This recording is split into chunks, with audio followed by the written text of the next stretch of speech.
We today live in the shadow of the Holocaust. It is the singular historical event that defines our modern Western world, including global politics, culture, economics, and much more. The Holocaust is also the root of the post-war consensus, whose chief message about the first half of the 20th century was never again, as in the horrors of the 1900s through the 1940s could never be repeated. No effort would be spared worldwide to prevent it. And though a great deal happened during those decades, the signature event that could not, must not be repeated was not war, famine, or depression, but genocide in the Holocaust. If you are wondering why America is involved in the Middle East and sends billions of dollars in military and other aid to Israel, the reasoning can be traced back to the Holocaust.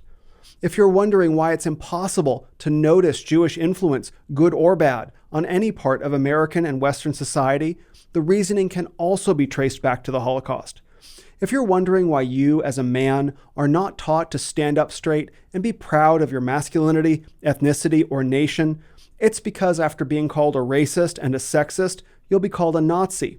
Why does that matter? Because of the Holocaust. That's right. You as a man cannot be proud of your masculinity because, in part, masculinity leads to the Holocaust, and the Holocaust can never be allowed to happen again. So masculinity cannot be allowed to happen again. In case you disagree with that, in the massively influential 1963 feminist classic, The Feminine Mystique, Betty Friedan used the Holocaust specifically as a metaphor to attack the family. She titled Chapter 12 of her book, Progressive Dehumanization, the Comfortable Concentration Camp. In it, she wrote, quote, "The women who adjust as housewives, who grow up wanting to be just a housewife, are in as much danger as the millions who walk to their own death in the concentration camps." End quote.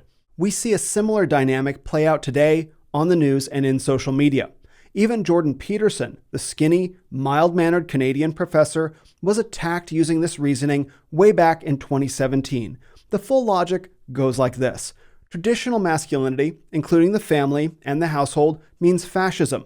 Fascism means Nazism. Nazism means the Holocaust, and the Holocaust can never be allowed to happen again. So traditional masculinity cannot be allowed to happen again. It's more complicated than this in many ways, of course, but often to the liberal media, it is that simple.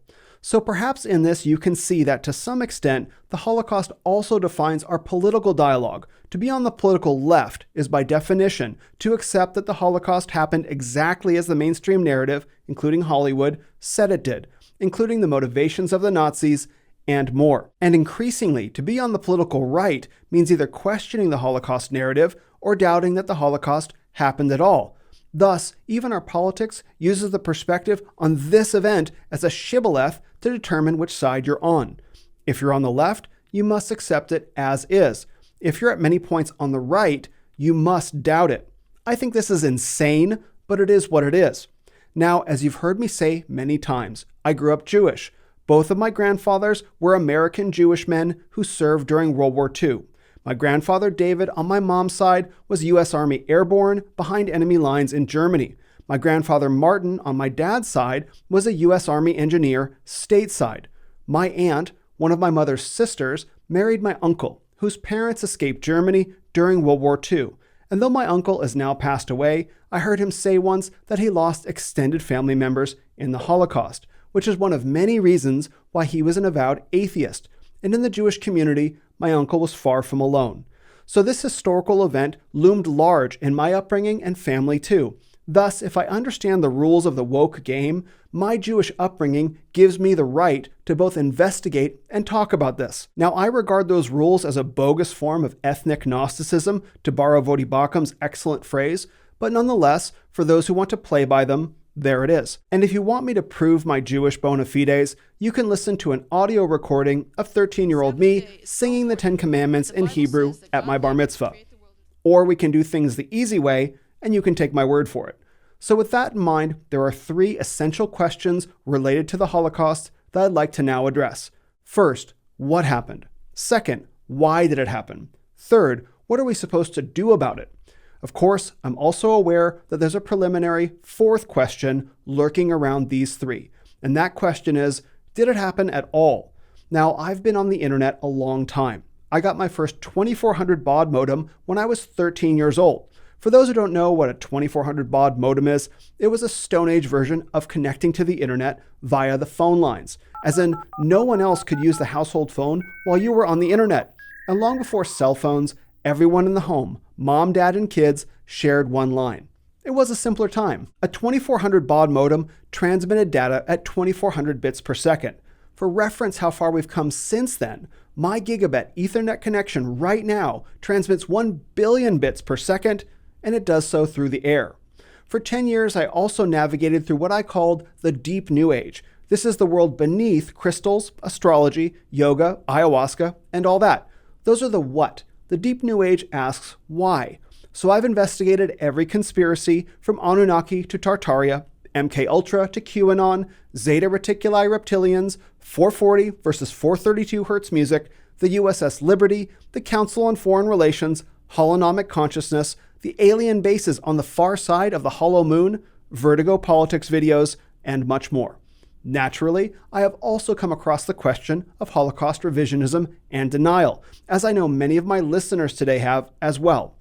In fact, due to widespread anger at and hatred of the Jews that is now allowed to propagate across Elon Twitter, it has become fashionable in certain sectors of the right today to challenge the historicity of the Holocaust. I saw at least one meme about it just today while I was writing this. This questioning is not new. Holocaust denial and revisionism have been around in various forms since the 1950s, and you can't use the internet as long as I have and navigate through the worlds that I have without encountering it. Now, as far as I can tell, this is another way the Holocaust is unique. It is one of only 3 events that I can think of where people openly challenge whether it happened or not. Another one is the moon landing, and the third is the crucifixion and resurrection of Jesus Christ. Naturally, the moon landing is not quite like the other 2 in terms of its moral significance, but those are the only 3 events that I can think of where people are allowed more or less to doubt whether or not they happened. Okay, now this is the part that I need many, if not all of you, to listen to very closely. This podcast interview will not make sense to you and will not have the impact it needs to unless you hear what I'm about to say. For as long as I've been using the internet, the following has been my position. It is completely fair to doubt whether any of these events have happened in the ways that we're told. I have long felt that personally, it's okay and perhaps even encouraged to doubt any mainstream narrative. But the second I want to take a position on what did happen, I am obligated to try and prove myself wrong. That completes the process of inquiry, and I believe is what true intellectual honesty looks like, to doubt myself as much as I doubt others, if not more. Because if others are proficient at lying to us, we are also quite proficient at lying to ourselves. So if I want to say, for example, that the moon landing did not happen, that is making a claim that can be tested. I can seek incontrovertible evidence that it did. And I believe that before I make a positive historical claim, I must, in good faith, search out contradictory evidence if it exists. The same is true with Christ's crucifixion and resurrection. In fact, that's what the book The Case for Christ by Lee Strobel is about.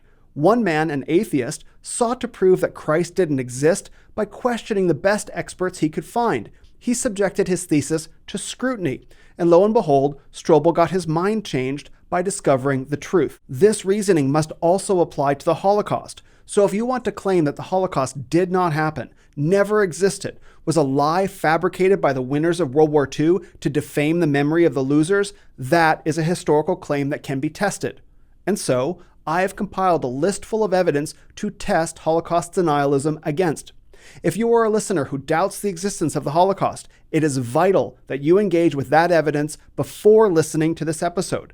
So I've compiled on my Substack, free for everyone, a collection of resources, including web links, books, Twitter accounts, and videos that rely on historical documents from the Nazis to prove what happened. It turns out that Hitler and the National Socialists are the most heavily documented human movement in history. In meticulous German style, they wrote down everything and provided mountains of evidence about themselves. Whole libraries of books have been written about them using their own words and records. Naturally, I don't expect you to review every single resource unless you want to. And then by all means, go ahead and master the material. We need more information soldiers like you. But if you only have time for one, then this is what I need you to do. At the top of that article, I've linked a video discussion on Rumble between 2 men, Brandon Martinez and David Cole. Brandon Martinez is a self-described ethno-nationalist. He says on the video that he's, quote, on Team White, and repeatedly emphasizes how much he questions Jewish power. Apparently, he's even been banned from Twitter, and I have no idea why, but I can probably imagine. David Cole is the maker of one of the most infamous Holocaust revision videos of all time, which questioned the existence of the Auschwitz gas chambers back in the early 1990s, so he's been at the game longer than many of us have been alive.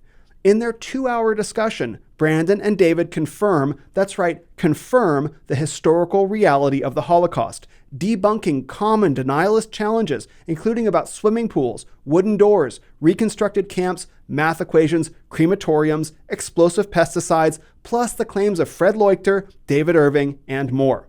In those 2 hours, they respond in clear speech to every Holocaust denial meme I've ever heard and more, listing men I've never heard of who made anti-Holocaust documentaries that I don't know and who then recanted.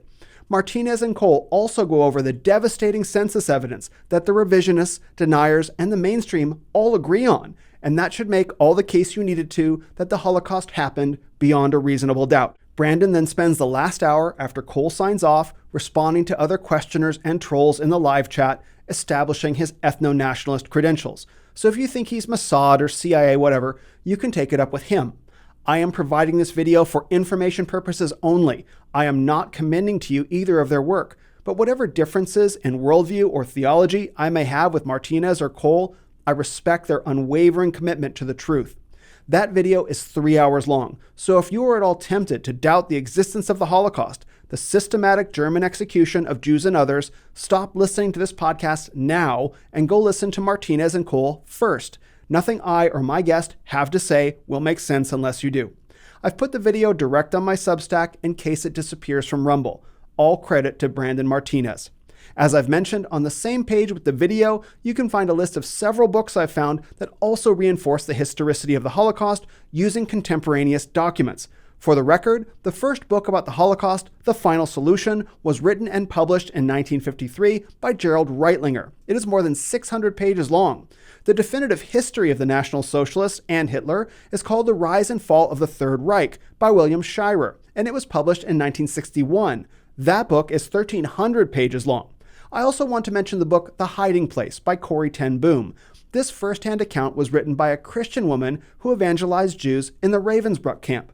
The book has 20,000 reviews on Amazon with a 5-star rating. It's apparently legendary in evangelical Christian circles. Now, Jewish culture is usually good at sharing first-hand Holocaust accounts, but I'd never heard of The Hiding Place. I asked my dad, and neither had he. I found that very provocative, so I look forward to reading it. On the list, you'll also find The Pink Swastika, an account of the heavy influence of homosexuality on the Nazi Party, and Hitler's Furies, about German women who participated in mass murder. I've included several books about the influence of the occult on National Socialism, including Hitler's Monsters, a supernatural history of the Third Reich, and Unholy Alliance, a history of Nazi involvement with the occult, which features a foreword by none other than the famous author Norman Mailer. And just for good measure, on the list you'll also find Into That Darkness, a book that tells the story of Fritz Stangl, who was the unrepentant commandant of the death camp Treblinka. The Good Old Days, an ironically titled collection of personal documents, including photographs, diaries, letters, and confidential reports created by participants and observers of the Holocaust. And even Warrant for Genocide, a 300-page book about the origins of the Protocols of the Elders of Zion. These are just a few of the titles I've listed. Again, if you want to make historical claims based on more than a couple of YouTube videos and memes, it pays to do your research. I've included other videos on the page that speak to the character of Hitler and the Nazis, web links to crucial historical documents featured on a very thorough blog called Holocaust Controversies, an excellent Twitter account to follow, Hitler Hated Christ, who says his DMs are open if you have questions, and much more. You are now charged to undertake this journey of discovery and perhaps unlearning on your own. If you refuse to engage with the hard evidence because you are not willing to challenge your biases, your understanding of history, or your ideology, that's on you. But for what it's worth, if you listen to this podcast, I think you're more than capable of finding out the truth. We'll be here when you get back. For the rest of us, I say all this for 2 reasons. First, because again, what my guests and I talk about this week won't make sense unless we can all agree on some historical fundamentals first. I'm making sure we're all on the same page before I approach the subject matter. But second, and most importantly, I desperately want my civilization to no longer live in the shadow of the Holocaust. There is one and only one event in all of history we should be living in view of, the resurrection of Jesus Christ. But that doesn't cast a shadow, rather a light. And for whatever reason, our civilization today cannot or will not see that light, in part because we're still standing in the Holocaust shadow. It actually requires quite a bit of force to hold us there. And my hope is that this episode will help change that, moving us all forward into a future defined by the light of the empty tomb in 33 AD rather than the darkness of Germany in the 1940s.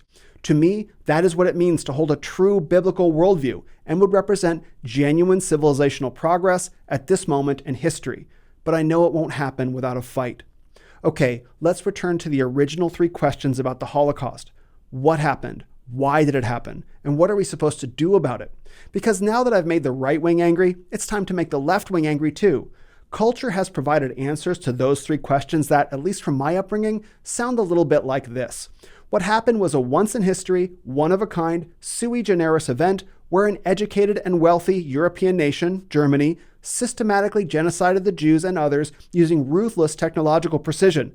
It happened due to the Germans being racists, hating the Jews for their financial successes and influence weakening the once proud German race. The Holocaust was also the outcome of centuries of unchecked Christian pogroms against the Jews, culminating in a sort of mega pogrom that only a Christian nation was capable of due to their desire for revenge against the Jews for the crucifixion of Christ.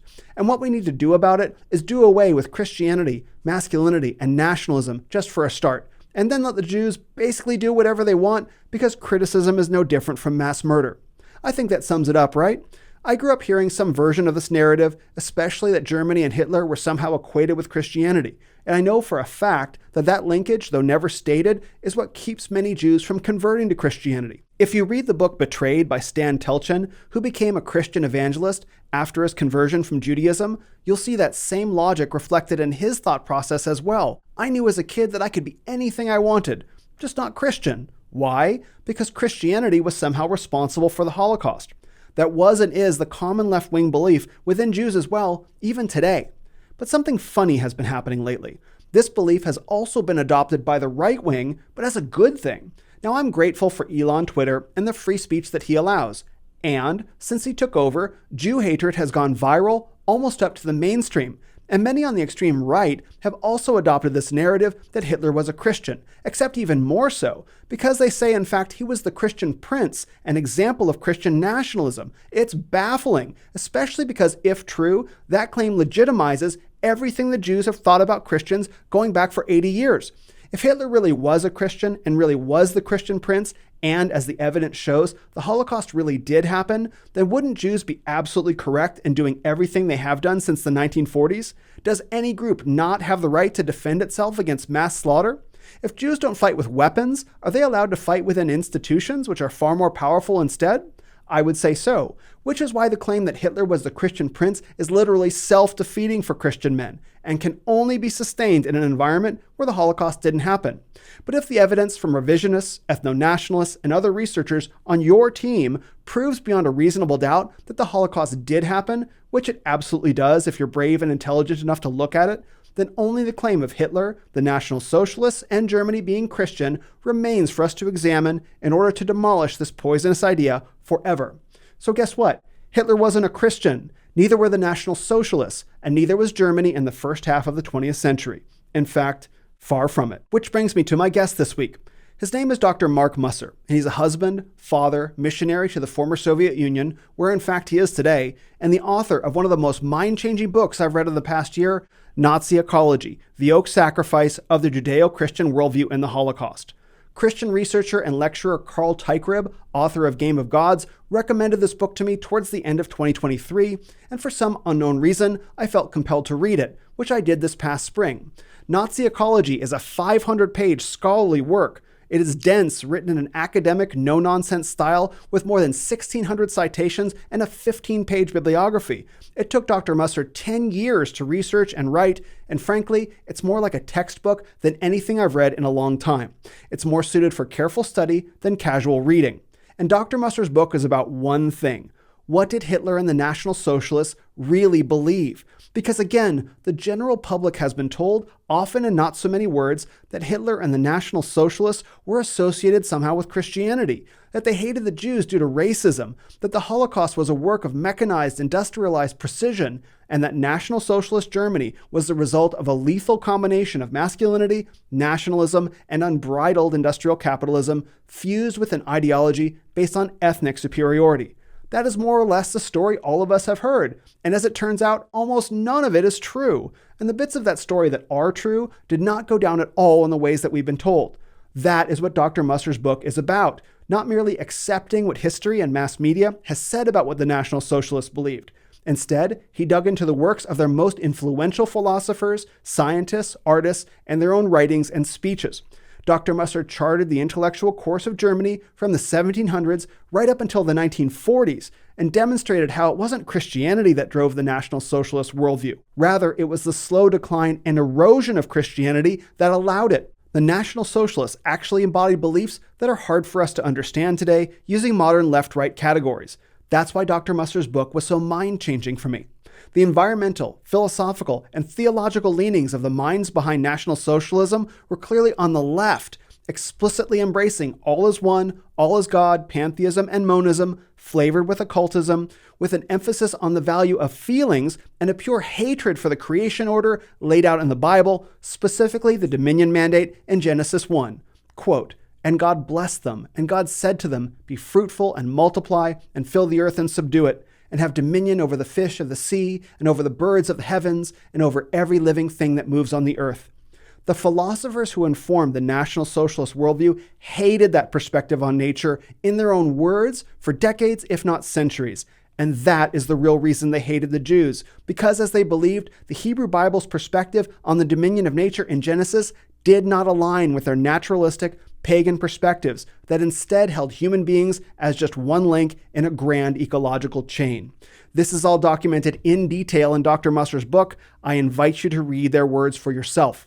Now that's the Judeo half of the Judeo-Christian in Dr. Musser's subtitle. The National Socialists and their progenitors hated the Jews long before the degeneracy of Weimar, as documented in their own words by the composer Wagner, the author Goethe, the philosophers Nietzsche, Hegel, Kant, Heidegger, and Schopenhauer. Also, Dietrich Eckart, to whom Adolf Hitler dedicated Mein Kampf, Walter Dahr, Guido von List, Ernst Haeckel, the Wandervogels, the Artemannens, and many more. Direct quotes from all these men and countless others dating well into the 1800s, seething with hatred for the Jews over the Dominion Mandate specifically, can be found on almost every page of Dr. Musser's book. For this reason, the National Socialists also hated Christianity, because they regarded it as an internationalized version of Judaism, and a religion which was alien to the German people, the so-called Volk. And anyone who spent any time on Twitter today and interacted with a few big anti-Christian accounts has heard those men say the exact same thing, because that is what the National Socialists believed, that Christianity was merely internationalized Judaism. Anything else the National Socialists may have said in public and in speeches was political posturing, especially because Hitler's coalition was not as stable as it seemed. On the book list, I've included a link to Hitler's Compromises, Coercion and Consensus in Nazi Germany by Nathan Stolfaz, a 430-page book, and Hitler's Cross, How the Cross was Used to Promote the Nazi Agenda by Erwin Lutzer, a 250-page book. Because much like America today, Germany had its own form of empty cultural Christianity that still demanded lip service be paid to it. Instead, it was faithful, Bible-believing Christians who put up the most forceful resistance out of the entire German population, which Dr. Musser and I talk about in this podcast as well. Seen this way, the Holocaust was definitely not something that happened one day for no reason at all, except it didn't originate in the 1930s or even the 1920s or 1910s. It was a philosophical, ecological, theological snowball that began gathering speed in the 1700s. And once Germany became increasingly unmoored from its biblical foundations, the Holocaust became a near inevitability once the opportunity presented itself, which happened in the 20th century.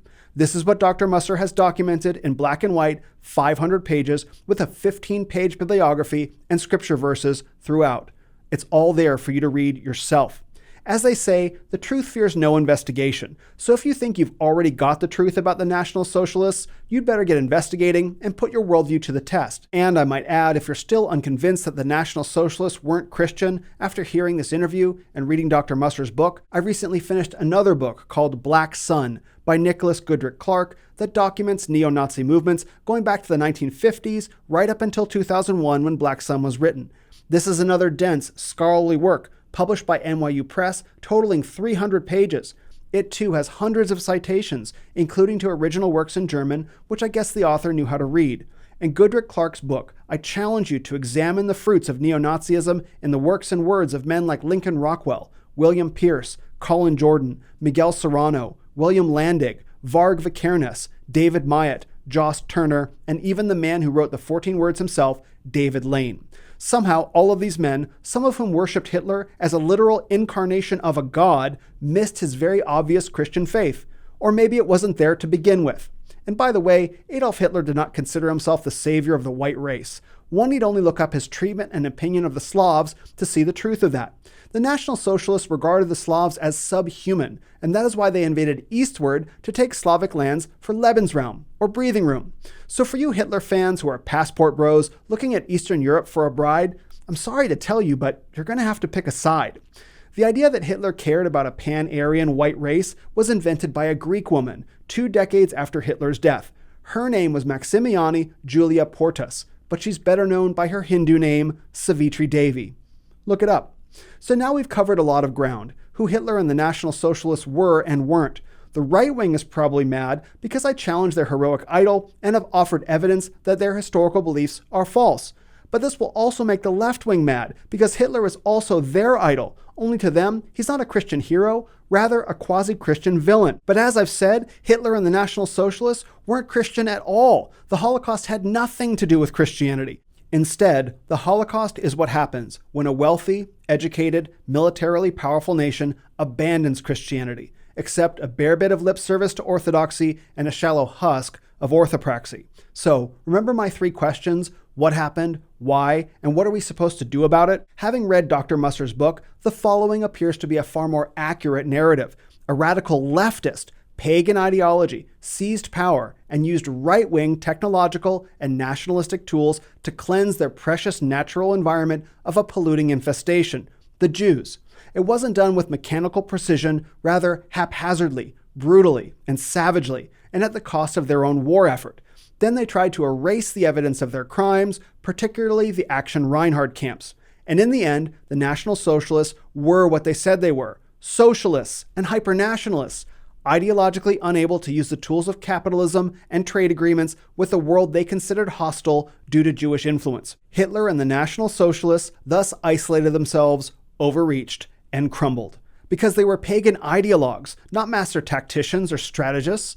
So while the Holocaust did happen, what actually happened is not what we've been told, nor why. The truth is very different and relevant to us today, which is why leftist scholars for decades have been trying to scrub their connections to the Nazi regime, a sanitation job which is much harder than it seems, especially because the word ecology was coined in 1866 by a German naturalist named Ernst Haeckel, who wrote a letter of congratulations to Charles Darwin on Darwin's 70th birthday. He said Darwin had, quote, shown man his place in nature and therefore was overthrowing the anthropocentric fable, end quote. That's right, the German man who invented the very word ecology and whose 1899 book, The Riddle of the Universe, outsold the Bible internationally at the time, celebrated Darwin's dethroning of man as the center of creation. If that perspective sounds familiar today, in our age of climate change-driven propaganda, it should, because it's the same perspective. So as I've said, the left is also invited to read Dr. Musser's book. I commend to them especially the section about Hannah Arendt and Martin Heidegger. Those star-crossed lovers, a Jew and a former card-carrying Nazi respectively, go a long way towards explaining why we think about Germany the way we do, rather than the truth. You might be wondering why this matters. Why all the effort, Will? What's going on? As I said earlier, I want our civilization to move beyond the shadow of the Holocaust into whatever next phase awaits us, living in the light of Christ. But the only way we can do that is shining light into the shadow, the light of truth. We as a civilization cannot move beyond the Holocaust unless we understand what happened and why. We have been fed lies from both the extreme left and the extreme right, which fracture Hitler and the National Socialists' true beliefs into two parts, which we need to reassemble to see the truth. So here is that truth again. The National Socialists used right-wing tools of nationalism, technology, and corrupted masculinity to enact a left-wing agenda of pagan environmentalism with humanity as supporting characters in a religion of nature worship. Now let me say that again more slowly. The National Socialists used right-wing tools to enact a left-wing agenda. They were pagan environmentalists who believed that humanity was just a part of nature rather than the heads and stewards of it. As they say, however, the devil is in the details. Because in the realm of humanity, the Germans believed themselves the superior race due to their connection to their superior land, a spiritual doctrine they called blood and soil. Think of it this way. If humans were just part of nature, the best nature would make for the best humans. And that's what the Germans believed that they had. And that is what actually fueled the social Darwinist, genocidal ambitions of the so-called master race. Idolatry. It'll get you every time. There's a book about it. To bring us up to date, the extreme left wing has adopted the Nazis' pagan environmentalism, and the extreme right wing has adopted the Nazis' hyper-nationalism and twisted masculinity. The beliefs of National Socialist Germany have been shattered into two parts that have taken on destructive identities of their own.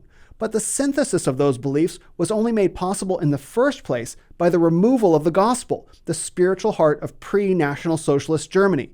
Because when you pull Christ out of a wealthy, educated, industrial culture, you get chaos. Which is why I believe the historical evidence in Dr. Musser's book shows conclusively we are at a similar risk in America today from both left-wing environmental fascism and right-wing racial fascism. Both are deeply wicked, and both are pointing us towards different holocausts. The extreme left wants to eradicate the pollution of human life on Earth. Humans are a, quote, cancer on the planet, as Agent Smith in The Matrix said. The left really believes that, and they got the idea direct from National Socialist Germany. We probably have the Project Paperclip scientists to thank for that, and the Nazi leadership that established the UN. Meanwhile, the extreme right wing increasingly wants to eradicate the Jews from the planet. That drumbeat is growing through major influencers like Candace Owens, Kanye West, the Tate brothers, and even Dan Bilzerian, along with the perennial idea that if we just murder the Jews, it will usher in a new era of peace and prosperity. Naturally, it doesn't end with the Jews either. Do you see? Both the left and the right are projecting their millenarian visions of utopia, claiming slaughter as the way to get there. In other words, if we just kill the right people, then we'll have peace.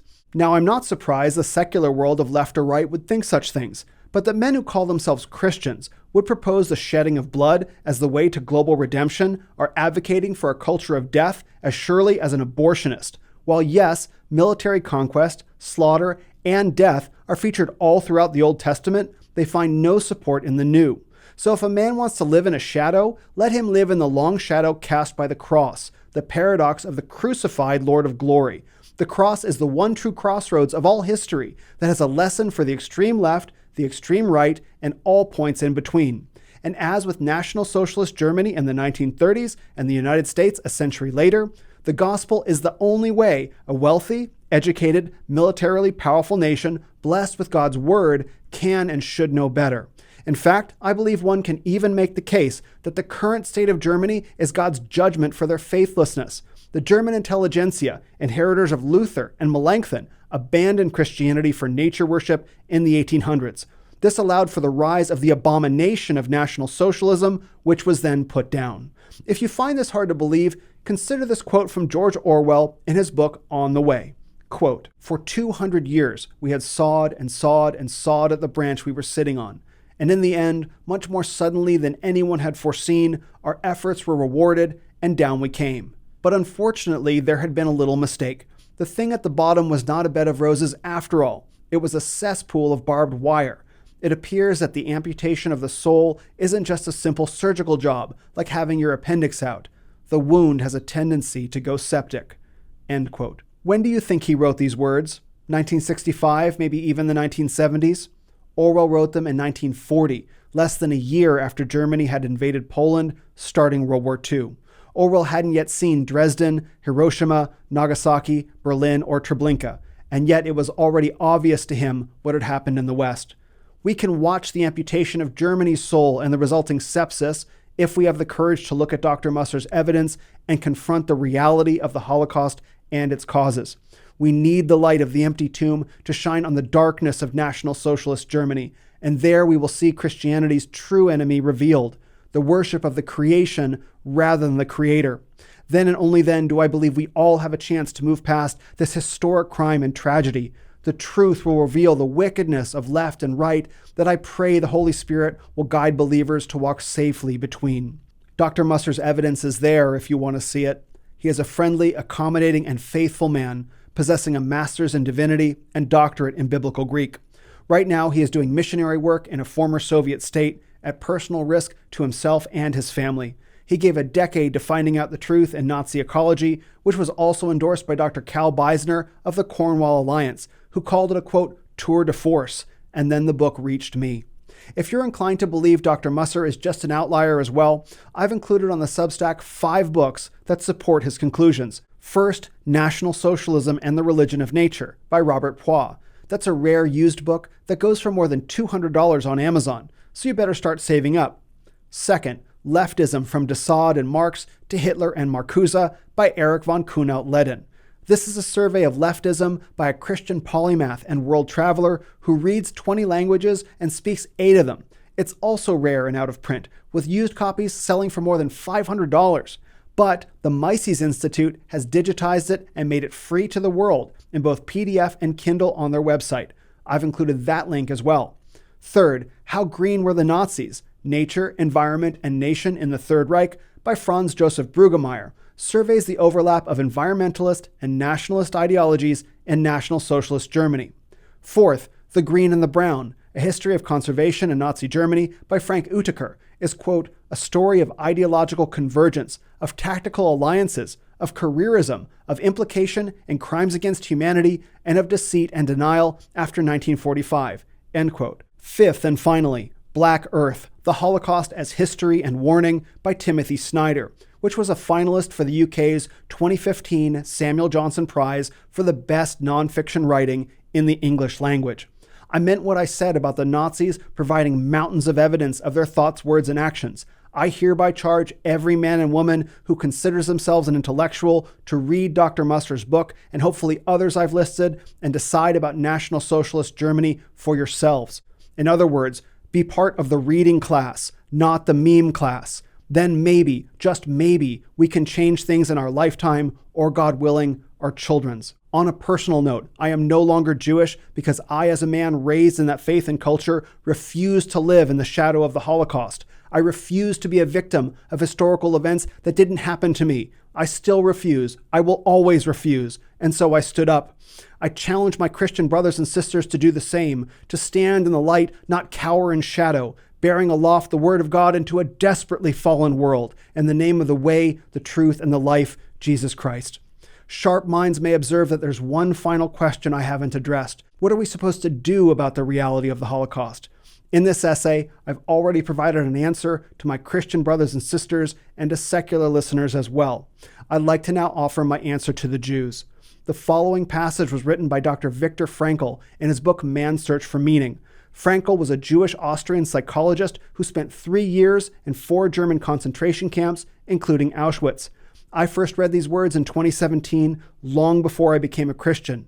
May they ring in the ears of those who have used never again as a battle cry against those they have wrongfully deemed their persecutors. Quote, during the psychological phase of liberation from Auschwitz, one observed that peoples with natures of a more primitive kind could not escape the influences of the brutality which had surrounded them in camp life. Now, being free, they thought they could use their freedom licentiously and ruthlessly. The only thing that had changed for them was that they were now the oppressors instead of the oppressed.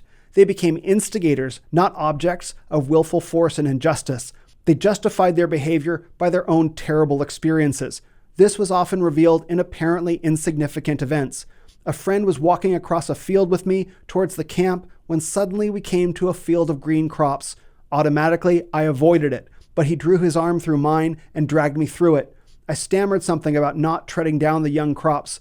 He became annoyed, gave me an angry look, and shouted, "You don't say, and hasn't enough been taken from us? My wife and child have been gassed, not to mention everything else, and you would forbid me to tread on a few stalks of oats?" Only slowly could these men be guided back to the commonplace truth that no one has the right to do wrong, not even if wrong has been done to them. We had to strive to lead them back to this truth, or the consequences would have been much worse than the loss of a few thousand stalks of oats." End quote. And this, my Christian brothers and sisters, is why the Jews need the gospel as well. And apparently today, so do many angry young men calling themselves Christians. But maybe rather than hearing those ideas in the words of a Jewish psychologist, they'd rightfully prefer the words of Jesus Christ, who said the following in the Gospel of Luke, chapter 6, quote, "But I say to you who hear, love your enemies, do good to those who hate you, bless those who curse you, pray for those who abuse you. To the one who strikes you on the cheek, offer the other also. And from one who takes away your cloak, do not withhold your tunic either. Give to everyone who begs from you, and from one who takes away your goods, do not demand them back.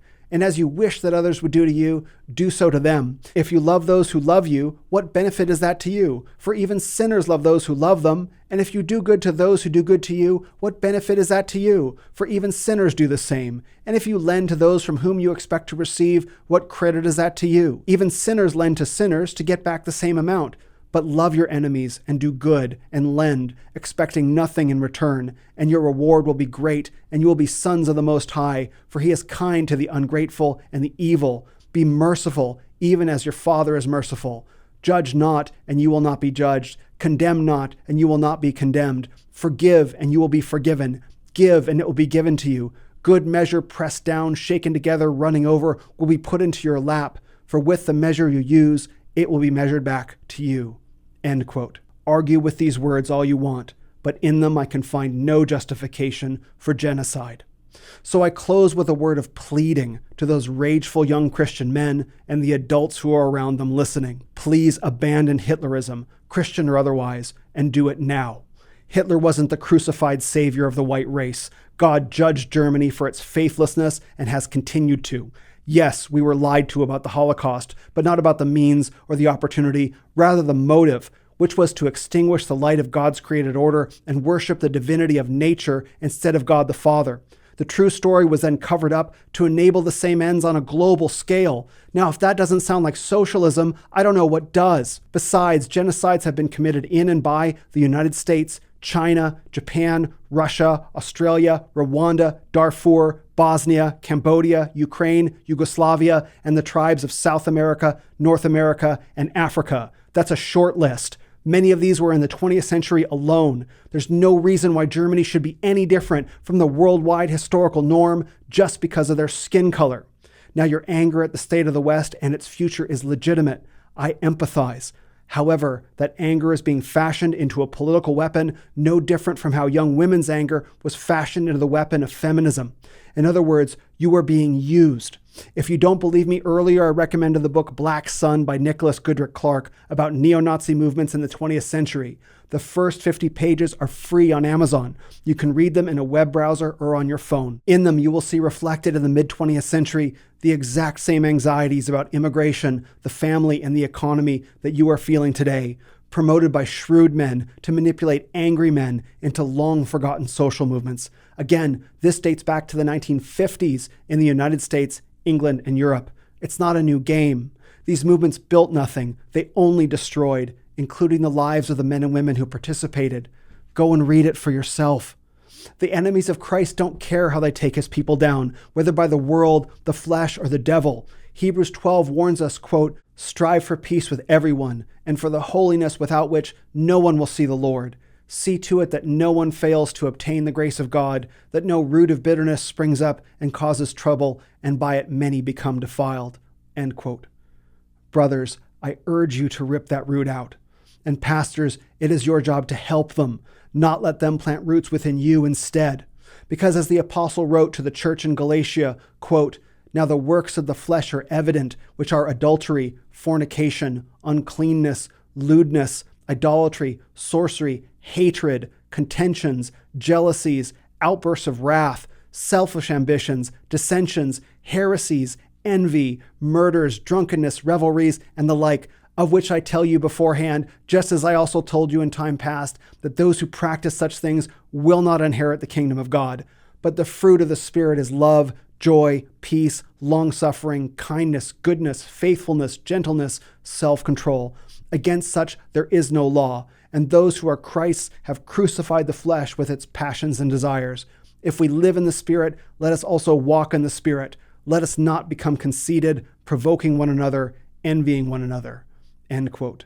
Mercy, long-suffering, kindness, gentleness, loving your enemies, and blessing those who curse you aren't cool or based, but they are Christian. God's thoughts are not our thoughts. His ways are not our ways, no matter what time it is. And if pastors aren't tempering young men's sinful flesh with saving and regenerating faith, the peace of God that passes understanding, then they are failing in their calling. Instead, they're trying to be men's friends. They're cool buddies rather than their spiritual fathers. But last I checked, we don't have a crisis of friendship hunger. We have a generational crisis of father hunger, a father famine, actually. Orphan sons are asking for bread and fish, and instead they're handed serpents and stones. This is not leadership. It's a mistake.